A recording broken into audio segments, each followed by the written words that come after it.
오늘도 클릭해주셔서 감사합니다. 구독과 좋아요 부탁드립니다.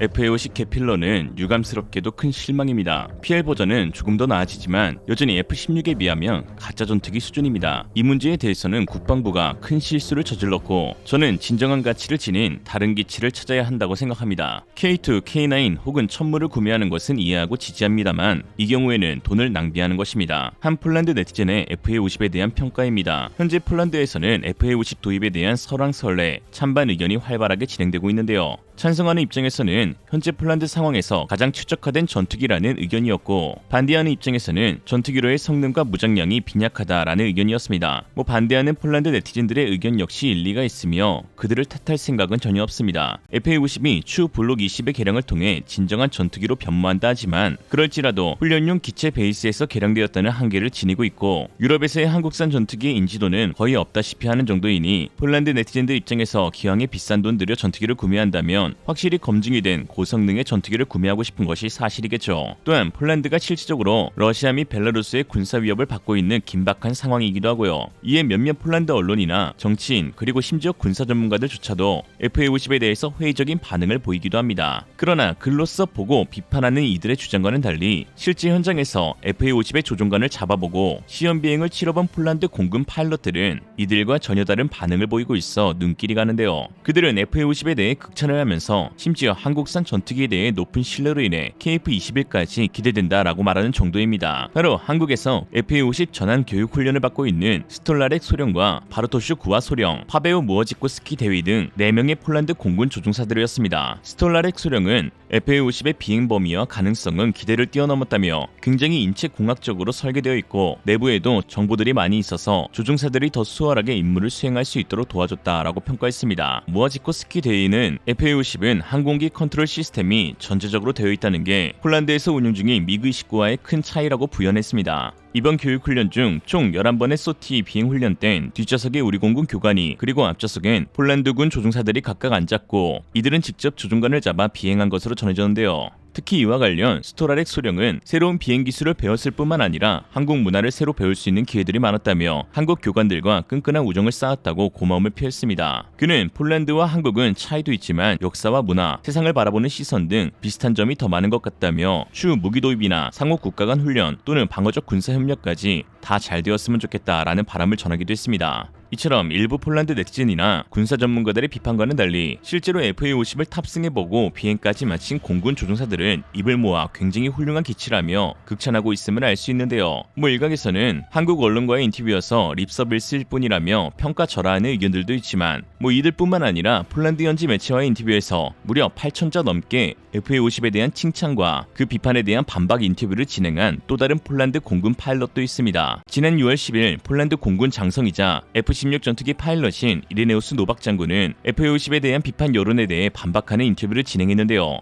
그동안 많이 답답하셨는지 이번에는 강도 높은 어조와 함께 무려 8,000자가 넘는 단어로 FA50 필요성에 대해 강조하였습니다. 주요 내용만 딱 골라서 살펴보겠습니다. FA50은 폴란드 공군의 근접 항공 지원과 공대지 임무에 주로 사용될 것입니다. 현재 F-16에서도 사용되는 제이담 GBU-38 같은 GPS 유도 폭탄이 사용되고 스나이퍼 타겟팅 포드를 통해 조준되는 GBU-12도 사용될 것입니다. 오히려 FA50에 탑재된 장비는 F-16에서 사용되는 장비의 부족을 보완할 수 있죠. 게다가 우리는 한국형 GPS 유도 폭탄인 KGB를 도입하는 것에 매우 진심을 다하고 있습니다. 이 폭탄은 500파운드의 중량을 가지며 비행 중 전개되는 날개를 가지고 있어 무려 70에서 80km 거리에 있는 대상을 공격할 수 있습니다. FA50의 임무 중 70%는 지상 목표와 관련된 작전이며 나머지 30%는 공중 목표와의 전투가 포함됩니다. 특히 에임9 사이드와인더 미사일을 보유하고 있는데 이는 열추적 유도 미사일입니다. 여기에 순항 미사일도 장착되죠. FA50에는 이러한 임무에 적합한 레이더가 장착되어 있습니다. 폴란드 공군이 수령할 1012대의 기체에는 ELM-2032 레이더가 장착될 것입니다. 우리는 이 레이더를 시험했는데요. 사람들이 말하는 것처럼 작고 약한 레이더가 아닙니다. 이를 대체할 만한 장비를 찾기 어려운 수준이죠. 그러나 우리는 FA50 PL 버전인 다음 36대 기체에서 레이시온사의 팬텀 스트라이크 레이더를 얻게 될 것입니다. 이는 F-35에 적용 적용되고 있는 기술이죠. 이 레이더는 현대적인 기능을 갖추었을 뿐만 아니라 미국의 최첨단 무기와의 통합도 가능하게 합니다. 이로써 폴란드가 보유한 FA-50, F-16, F-35의 무기와 장비는 상호 교환 가능하게 됩니다. 평화 시에는 두 가지 임무가 있습니다. 우선적으로 조종사들을 적절한 훈련 수준으로 유지하는 것이고, 두 번째로는 전투 임무에 대한 훈련입니다. 여기에 FA-50이 활용될 것입니다. F-16이나 F-35가 아닌 FA-50으로 훨씬 경제적으로 수행할 수 있습니다. 저는 FA-50을 조종하면서 이미 이러한 경험을 해보았는데, FA-50으로 비행 시 약 1.5톤의 연료를 사용한 반면 동일한 비행을 F-16으로 진행할 경우 약 3.5톤의 연료를 소비하였죠. 이 연료 소비량만으로도 FA-50은 우리에게 항공훈련 비용을 절감할 수 있는 가능성을 제공할 것입니다. 특히 FA-50의 조종실과 제어 시스템은 F-16과 거의 동일합니다. 이로 인해 파일럿들은 짧은 훈련만 거치면 FA-50과 F-16 양쪽을 조종할 수 있죠. FA-50은 전투기로서 훈련 기능을 갖춘 항공기입니다. 저는 이 용어를 일부러 사용하고 있습니다. T-50이라는 고급 훈련기 기반으로 제작된 FA-50은 매우 성숙한 실제 전투기라는 것입니다. 또한 FA-50은 링크 16 데이터 교환 시스템을 통해 나토의 다른 기체들과 통신할 수 있으며 야간에는 나이트 비전 고글을 사용하여 비행이 가능합니다. 이는 이전 소련 기체에는 완전히 불가능했던 기능이죠. 다시 한번 말하지만 FA-50의 뛰어난 능력을 고려해서 저는 FA-50을 전투기 기능을 갖춘 훈련기가 아닌 훈련도 가능한 전투기라고 정의하는 것이 더 적절하다 생각합니다. FA-50을 받게 되면 폴란드 공군에서 미그-29 및 수호-22 같은 소련의 기체를 최종적으로 폐기할 수 있게 되죠. 이것은 제 관점에서 매우 중요합니다. 때로는 FA-50 구매가 논란의 여지가 있다는 글을 읽을 때 미그-29 및 수호-22를 계속 유지하는 것이 오히려 더 논란이 있어야 하는 게 아닌가라는 생각을 합니다. 이 기체들은 우리에게 막대한 운용 비용을 발생시켜 엄청난 돈을 소모하게 하고, 또한 현재로선 그들에게 필요한 부품을 조달할 수도 없습니다. 게다가 막대한 비용을 쓰더라도 우리는 아주 최소한의 작전 능력만 얻을 수 있죠. 그러므로 우리는 지금 실제로 진짜 전투기를 얻는 것이고, 이로써 좋은 구성과 우수한 작전 능력을 갖춘 우리가 원하는 분야에 완벽하게 적합한 비행기를 얻게 된다는 것입니다. 특히나 우리가 매우 빠르게 이를 획득하고 있다는 사실을 감안할 때 FA-50의 도입이 논란이 되는 것을 이해할 수 없습니다. 기억하세요. 우리는 이미 14대의 미그-29를 우크라이나에 인도했으며 현재 우리는 단 한 대대의 항공기만 남아 있습니다. 항공기가 없으면 파일럿을 잃게 되죠. 그들은 새로운 항공기를 언제까지고 계속 기다리지 않을 것입니다. 그들은 자신의 직업을 유지하기 위해 매일 비행해야 하죠.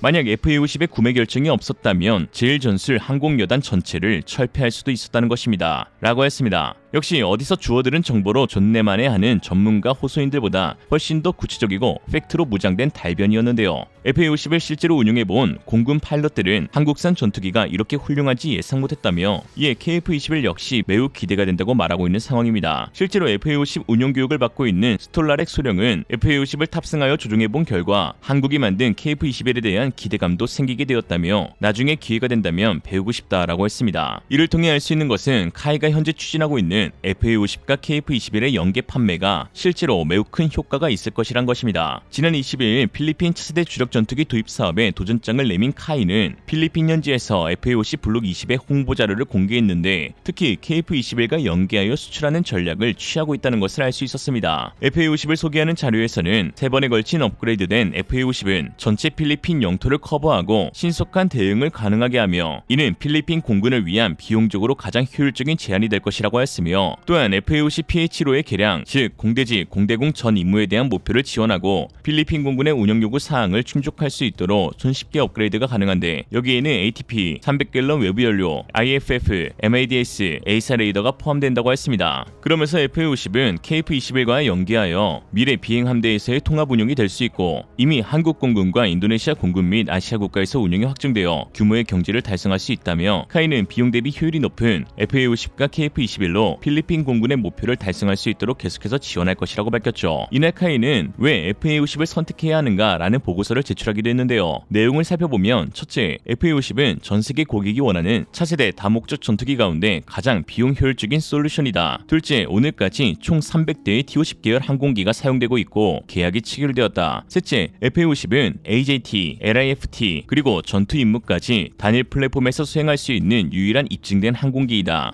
넷째, FA50은 최신 디자인 컨셉과 철학을 바탕으로 현대 전투기를 위한 가장 최적화된 훈련 솔루션을 제공할 수 있다. 다섯째, FA50의 종합 GBTS는 훈련 효율을 극대화하고 실제 상황과 똑같은 훈련 환경을 구현하여 시간을 절감시킬 수 있다. 여섯 번째, FA50의 향상된 전투 능력은 고객들에게 유연한 운영을 위한 더 많은 선택지를 제공한다라고 했죠. 그러면서 역시 왜 KF21을 선택해야 하는가도 설명했는데요. 카이가 전세계 대상 판매 전략으로 어떠한 메리트를 강조하고 있는지 알 수 있는 부분입니다. 카이는 KF21에 대해 경제성을 갖춘 진화된 차세대 파이터로 5, 6세대로의 성능 개량이 가능한 진화 플랫폼을 채용하였고, 특히 동급 기체 가운데 가장 저렴한 사이클 비용을 지니고 있다고 강조했는데요. 그러면서 유연한 수출 통제를 기반으로 맞춤형 항공기를 구성할 수 있고 고객의 취향에 따른 다양한 무장을 통합할 수 있다고 했습니다. 또한 지속적인 산업 협력이 가능하므로 고객과의 장기적인 파트너십 구축 및 고객의 역량과 환경을 고려한 솔루션을 제공할 수 있다고 했죠. 특히나 한국산 무기의 가장 큰 장점 중 하나로 빠른 납기를 빼놓고 말할 수 없습니다. 올해 하반기 폴란드가 계약을 체결한 지 1년 만에 12대의 FA50 전투기가 폴란드로 인도됩니다. 전세계 어느 항공사도 해내지 못하는 어마어마한 속도인데요. 이미 1호기의 출고식은 지난 6월 7일 이루어졌고, 당시 브와샤크 국방부 장관은 FA50GF를 빠르게 출고할 수 있도록 항공기 개발과 생산 지원에 아낌없는 정성을 베푼 대한민국 공군과 폴란드 공군, 대한민국의 많은 국민들에게 감사의 마음을 전합니다 라며 빠른 납기에 대한 고마움을 전하였죠. 이러한 빠른 납기는 현재 군비 증강이 시급한 동유럽 국가들에게 매우 큰 의미가 있습니다. 막상 폴란드만 해도 F-16 전투기를 오매불망 5년 가까이 기다렸다가 단 한 대도 출고받지 못해 결국 FA50으로 방향을 선회한 것인데요. KF-21의 양산이 내년부터 본격적으로 시작된다는 점, 그리고 FA50의 생산 라인이 2배로 증설되어 앞으로 더 많은 물량을 생산할 수 있다는 점, 그리고 폴란드 현지의 카이 MRO 센터와 현지 제품 생산 능력이 확보가 되어 폴란드가 카이의 동유럽 허브가 될 것이라는 점에서 잠재 수출 물량은 더욱 늘어날 전망입니다.